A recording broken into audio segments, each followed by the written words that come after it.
Deer বিয়াস, আসসালামু আলাইকুম। দেশ ও দেশের বাইরে থেকে যারা আমাদের ভিডিওটি দেখেন তাদেরকে আন্তরিক শুভেচ্ছা অভিনন্দন।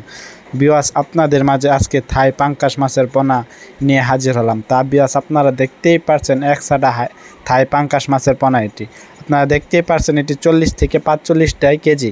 বিয়াস, যাদের 40 থেকে 45 থাই পাঙ্কাশ মাছের পোনা প্রয়োজন তারা অবশ্যই আমাদের সাথে যোগাযোগ করবেন।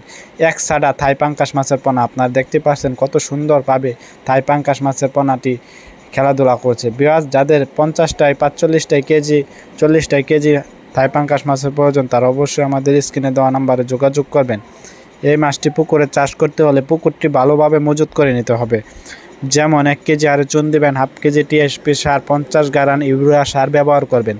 তাহলে পুকুরটি মজুত হয়ে গেল। মজুত হওয়ার পরবর্তীতে আপনার পুকুরে পানি ঢোকাতে হবে। 3 থেকে 3.5 ফিট গভীরতায় পানি ঢোকাতে হবে। তারপরে প্রতি শতাংশে আপনার পুকুরে প্রতি শতাংশে